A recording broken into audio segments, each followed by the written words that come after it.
নিশ্চিত জেতা ম্যাচ তো হেরে বসেছে বাংলাদেশ। এবার কি সিরিজও খুইয়ে বসবে, নাকি নিজেদের শেষ ম্যাচ জয় করে চেষ্টা করবে অন্তত ঘরের মাঠে ট্রফি রেখে দেয়ার? যদি একই ভুল না করতে চায় দল, তবে একাদশে আনতে হবে পরিবর্তন। শেষ দিকে দ্রুত রান তুলতে শুধু রিশাদকে দিয়েই হচ্ছে না, লাগবে সাকিবকেও। তবে কার বদলে মাঠে নামবেন তিনি, কেমনই বা হবে একাদশ, তাই জানার চেষ্টা করব রিপোর্টের বাকি অংশে। শাই হোপ যতক্ষণ ক্রিজে দাঁড়িয়েছিলেন ততক্ষণ হোপ অর্থাৎ আশা টিকেছিল ওয়েস্ট ইন্ডিজের। শেষ পর্যন্ত দলকে সামনে থেকে নেতৃত্ব দিয়ে এনে দেন দারুণ এক জয়। এটা তো গেল মুদ্রার এপিঠের হিসাব।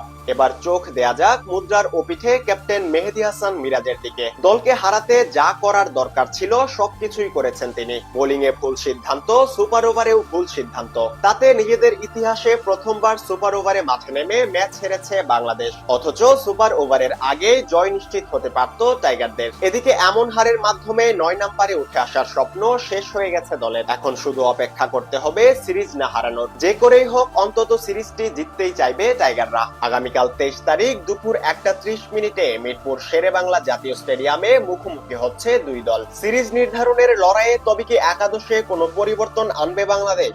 সেটাই চলুন দেখে নেওয়া যাক এক নজরে। সৌম্য সরকার নিজের জায়গা পাকা করে নিয়েছেন। এখন প্রশ্ন হচ্ছে সাইফকে নিয়ে। ব্যাটিং ও বোলিং দুদিক বিবেচনায় হয়তো তাকে রেখে দেয়া হতে পারে একাদশে। দুই ম্যাচেই ব্যর্থ শান্ত, সাম্প্রতিক ফর্মও কথা বলছে না তার পক্ষে।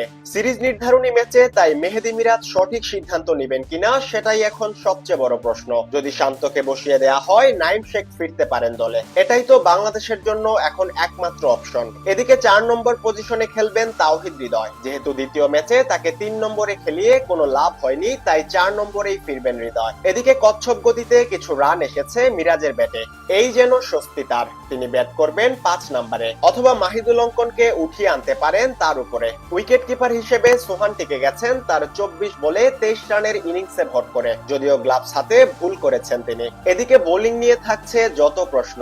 রিশাদের দলে থাকা তো নিশ্চিত, এখন প্রশ্ন হচ্ছে সাকিবকে নেওয়া হবে কিনা একাদশে। যদি একজন পেসার রাখা হয় তবে মুস্তাফিজকে বিশ্রাম দিয়ে সাকিবকে নেওয়া হবে সেরা সিদ্ধান্ত। কারণ টপ অর্ডার যেহেতু রান করতে পারেই না, সাকিবও জানেন ব্যাট ঘোরাতে, তাই সেটা কাজে লাগাতে চাইবেন অধিনায়ক। সেক্ষেত্রে ফিজের বদলে সাকিব দলে ঢুকলে একাদশে থাকা বাকি দুই ক্রিকেটার হবেন নাসুম আহমেদ ও তানভীর ইসলাম। সবকিছু ঠিক থাকলে সিরিজ নিশ্চিত করার স্বপ্নে আগামী 23 তারিখ শেষ ম্যাচে এমন একাদশ নিয়েই মাঠে নামতে পারে বাংলাদেশ। তবে কি এই সিদ্ধান্ত নিবেন মিরাজ, নাকি হারের পরেও পরিবর্তন না এনেই সাজাবেন একাদশ? সেটা না হয় ম্যাচের সময় জানা যাবে। দলকে হারাতে যা করার দরকার ছিল সবকিছুই করেছেন তিনি। বোলিং এ ভুল সিদ্ধান্ত, সুপার ওভারেও ভুল সিদ্ধান্ত, তাতে নিজেদের ইতিহাসে প্রথমবার সুপার ওভারে মাঠে নেমে ম্যাচ হেরেছে বাংলাদেশ।